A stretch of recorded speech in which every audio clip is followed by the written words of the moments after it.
எல்லாருக்கும் வணக்கம்ங்க. இன்னைக்கு என்ன காலையில டிஃபன் செய்ய போறோம்னா ஒரு அவலை வச்சுட்டேங்க. இத்தனை நாள் வீடியோ போட முடியல. கால் வலி ஆஸ்பத்திரி போகக்குள்ள மருந்து மாத்திரவாங்க, அதுக்கே நேரம் சரியாயிடுச்சு. அதனால இன்னைக்கு வீடியோ போடுறோம். அவலை வச்சு ஒரு காலை டிஃபன் செய்ய போறோம் பாருங்க. இதான் ஒரு 200 கிராம் இருக்கும் அந்த அவல் எடுத்து ஃபஸ்ட்டு இதை நல்லா கழுவிட்டு நல்லா ஒரு 10 நிமிஷம் ஊற வச்சிடணும். இட்லி தோசையா டெய்லி சாப்பிடலாம்.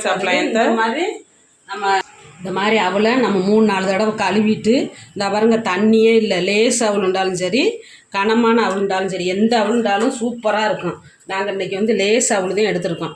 இந்த அவலை அந்த அவல் மூழ்கிற அளவுக்கு நம்ம தண்ணி ஊற்றி அப்படியே பொதும்ப வச்சிடணும். உப்பு போட்டு ஒரு 10 நிமிஷம் பொதும்ப வச்சுட்டு அப்புறம் அதுக்கு பின்னால் தான் அந்த இதை எப்படி சமைக்கிறது என்னன்றதை பார்ப்போம். கொஞ்சம் அந்த அவலுக்கு தகுந்தாப்புல தான் போடணும். அதில் தூசியெல்லாம் இருக்கும்ல, அதனால் நல்லா கழுவியாச்சு. இதை அப்படியே ஒரு 10 நிமிஷம் ஊற வச்சுருவோம். ஊறினாத்தே நல்லாயிருக்கும் நம்ம போட்டு சமைக்கிறதுக்கு. ஊறட்டுமா? ஆமாம், ஊறட்டும். அவல் ஊறட்டும். அதுக்கு பின்னால் நம்ம இதை தாளிக்கிறதுக்கு ஒரு ஏற்பாடு பண்ணிடுவோம். பாருங்கள், ஒரு அடுப்பில் ஒரு சட்டி வச்சுருக்கேன். அதில் ஒரு 2 ஸ்பூனுக்கு எண்ணெய் ஊற்றிக்கிடுவோம். எண்ணெய் காயவும் இந்த கடலைப்பருப்பு உளுந்தம்பருப்பு எல்லாமே எடுத்து வச்சுருக்கேன். இந்த ஒரு முடி தேங்காயை நல்லா இந்த கருப்பு கலர் இல்லாமல் வெள்ளை கலராக இருக்க அளவுக்கு துருவி வச்சுருக்கேன். இப்போ சட்டி காஞ்ச உடனே இதில் நம்ம கடுகு உளுந்தம்பருப்பு போடணும். இப்போ பாருங்கள், நம்ம ஊற்றின எண்ணெய் நல்லா காஞ்சிருச்சு. இதில் நான் கொஞ்சம் கடுகு உளுந்தம்பருப்பு போடுறேன். ஆனால் அந்த உளுந்து கொஞ்சம் கூடவே சேர்க்கணும். கடுகோட ஒரு ஸ்பூன் உளுந்து போட்டுக்கிடுவோம். அப்புறம் ஒரு 2 ஸ்பூனுக்கு கடலைப்பருப்பு. இதுக்கு கடலைப்பருப்பு கூட போட்டாத்தே நல்லா டேஸ்ட்டாக இருக்கும். கடலைப்பருப்பும் போட்டு எல்லாத்தையும் நல்லா வறுத்துக்கிறணும். வறுத்த பின்னால்தான் அப்புறம் இந்த 2 வரமிளகாய் எடுத்து வச்சுருக்கேன். கிள்ளி வச்சு 2 வரமிளகாயை பிச்சு வச்சுருக்கேன். கருவேப்பிலையை இந்த பொடுசாக கட் பண்ணி சும்மா அப்படியே கையில் பிச்சு வச்சுருக்கேன். முழுசாக போடலை. இதையும் அதில் போட்டு நல்லா வதக்கிடணும். நல்லா வதக்கின பின்னாலே தேங்காயும் போட்டு அந்த இதில் வதக்கணும். அந்த எண்ணெயில் இதெல்லாம் போட்டு செஞ்சு இந்த அவல் அரிசி மாவு எல்லாம் போட்டு பழையபடி இட்லி சட்டியில் வச்சு அவிச்சு இன்றைக்கி காலை சாப்பாடு அதுதான். இந்த மாதிரி சாப்பிடும்போது நம்மளுக்கு ருசியாக இருக்கும், நல்லாயிருக்கும். பாருங்கள், இது கொஞ்சம் நல்லா நேரம் அந்த பருப்பெல்லாம் நேரம் மாறின உடனேயே நான் நல்லா வறுபட்டுருச்சு. இப்போ நம்ம எடுத்து வச்சுருக்க இந்த அரை முடி தேங்காய் துருவல் வச்சுருக்கேன்ல, இதையும் அதில் போட்டு லேசாக ஒரு வறுத்துறணும்.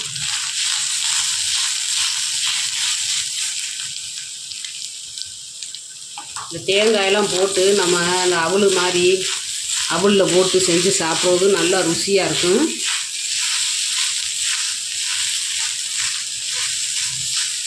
லேசாக வறுத்த உடனே நான் இந்த கிண்ணத்தில் ஒரு கிண்ணம் பச்சரிசி மாவு எடுத்து வச்சுருக்கேன். இடியாப்ப மாவு தான். எந்த மாவுண்டாலும் கடையில் வாங்கினாலும் சரி நம்ம வீட்டில் அரைச்சாலும் சரி ஒரு கிண்ணம் எடுத்து வச்சுருக்கேன். அதே கிண்ணத்தில் ஒரு 2 கிண்ணம் தண்ணி ஊற்றி கொதிக்க வச்சுருவோம். கொதித்த பின்னால் இந்த மாவை அதில் போட்டு கிண்டிடணும். ஒரு கிண்ணம் பச்சரிசி மாவுக்கு 2 கிண்ணம் தண்ணி ஊற்றணும். பாருங்கள், இதோட எல்லாம் நல்லா கொதிக்கட்டும். இப்போ பாருங்கள், நல்லா கொதிக்குது. நம்ம இந்த மாவுக்கு உப்பு போட்டுக்கிறோம். ஒரு 1/4 ஸ்பூன் உப்பு போட்டுக்கிட்டு அடுப்பை மீடியமாக குறைச்சி வச்சுக்கிறணும். குறைச்சி வச்சுக்கிட்டு இந்த மாவை கொஞ்சம் கொஞ்சமாக போட்டு நம்ம அதில் கிண்டிடணும்.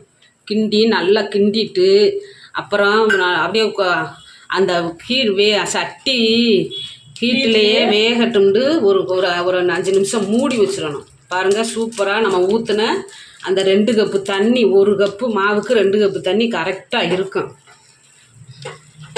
அந்த ஹீட்டிலேயே மூடி வச்சிட்டோம்னாலே அந்த மாவு வெந்துடும். இந்த பாருங்கள், சூப்பராக நம்ம ஊற்றின தண்ணி எல்லாம் கரெக்டாக வந்துருச்சு. இப்போ இந்த டயத்தில் நம்ம அடுப்பை அமர்த்திட்டு ஒரு மூடி விட்டு ஒரு 5 நிமிஷம் அப்படியே மூடி வச்சிடணும். அந்த ஹீட்டிலேயே மாவு வெந்துடும். பாருங்க, இது 5 நிமிஷம் ஆச்சு. சூப்பராக நல்லா மாவு வெந்து நம்ம ஆறிடுச்சு. மாவு கையை சுடுப்படி பிணையிற அளவுக்கு நல்லா ஆறிடுச்சு. இப்போ இதில் நம்ம ஊற வச்சுருந்தோம்ல அவல், அதையும் இதில் சேர்த்துடணும். ஒவ்வொருத்தர் அந்த அவலை நல்லா பிணைஞ்சிக்கிட்டு சேர்ப்பாங்க. அப்படியெல்லாம் சேர்க்கக்கூடாது. இந்த மாதிரி சேர்த்து அதை நம்ம பிணைஞ்சு கொலக்கட்டையாவோ எப்படியோ நம்ம அவல் மாதிரி உருண்டையாவோ உருட்டி இட்லி சட்டியில் வேக வச்சு அதுக்கு சட்னி வச்சு சாப்பிட்டோம்னா சூப்பராக இருக்கும். நான் ஏற்கனவே நம்ம அவலில் உப்பு போட்டிருக்கோம். அதனால் இப்போ உப்பு வேணாம். மாவுக்கு முதல்ல உப்பெல்லாம் போட்டு கரெக்டாக இருக்குது எல்லாமே. இப்போ இதை பிணைஞ்சு நம்ம இந்த இட்லி சட்டி அடுப்பில் தண்ணி ஊற்றி கொதிக்க வச்சுருக்கேன். அதில் வந்து மேலே கொலக்கட்டை மாதிரி உருண்டை மாதிரி பிடிச்சி வச்சு அவிய வைக்க போகிறோம். 5 நிமிஷம் வச்சா 5 நிமிஷம் வச்சா போதும். ஏற்கனவே மாவு வெந்துருச்சு. அவளுமே வேகம்லாம் ரொம்ப நேரம் செல்லாது. முதல்ல நல்லா ஊறிடுச்சு அவளுமே. பாருங்க நல்லா பிணைஞ்சாச்சு. நம்ம போட்ட தேங்காய் பூ அவள் எல்லாமே சூப்பராக இந்த மாதிரி இருக்கணும். இதுதான் நம்ம பிடிக்கிறதுக்கு பக்குவம் சரியாக இருக்கும். உப்பு எல்லாமே நல்லா இருக்குது. இப்போ இட்லி சட்டி இந்த ஒரு அடுப்பில் வச்சுருக்கேன் பாருங்கள். அதில் ஒரு துணி விரித்து வெள்ளை துணி விரிச்சிருக்கேன். நல்லா இதில் வச்சு நம்ம பிடிச்சி வைக்க போகிறோம். சில பேர் துணியிலையும் வைக்கலாம், எண்ணெய் தடவையும் வைப்பாங்க. நாங்கள் துணியிலதே எப்பயுமே அவிப்போம். கொஞ்சோண்டு தண்ணியை தொட்டுக்கிட்டு இந்த மாதிரி நம்ம சின்ன சின்ன அப்படி உருண்டைகளாகவும் உருட்டி அதில் வைக்கலாம். இப்படி எந்த ஷேப் வேணாலும் ஆமாம் தான். அப்படி கொலக்கட்டை மாதிரியும் பிடிச்சி வைக்கலாம். இந்த பாருங்க இந்த மாதிரியும் பிடிச்சி இதை அப்படியே எல்லாம் பிடிச்சி வச்சுட்டு ஒரு 5 நிமிஷம் வேக வச்சோம்னாலே சூப்பராக வெந்துடும். எல்லாத்தையும் பிடிச்சி வச்சு வேக வச்சுக்கிடுவோம். நல்லா இட்லி சட்டியில் சூப்பராக இந்த பாருங்க ஆய் வருது, வெந்துருச்சு. 5 நிமிஷம் தான் வேக வச்சோம் பாருங்க. நல்லா வெந்துருச்சு. இதை நம்ம இப்போ எடுத்து வச்சு ஆறவுமே ஒரு கார சட்னி வச்சு, தேங்காய் சட்னியை விட வெள்ளைப்பொடி சட்னி, வெங்காய சட்னி இதுக வச்சு சாப்பிட்டோம்னா சூப்பராக இருக்குமுங்க. இந்த மாதிரி இட்லி தோசை இந்த மாதிரி அவள் பச்சரிசி மாவு, தேங்காய் பூ, கடலைப்பருப்பு, உளுந்து, உளுந்தம் பருப்பு எல்லாமே போட்டு நீங்களும் வச்சு சாப்பிட்டு பாருங்கள். எப்படி இருக்குன்றத கமெண்ட்ஸில் சொல்லுங்கள். எங்கள் வீடியோவை ஸ்கிப் பண்ணாமல் பாருங்கள்.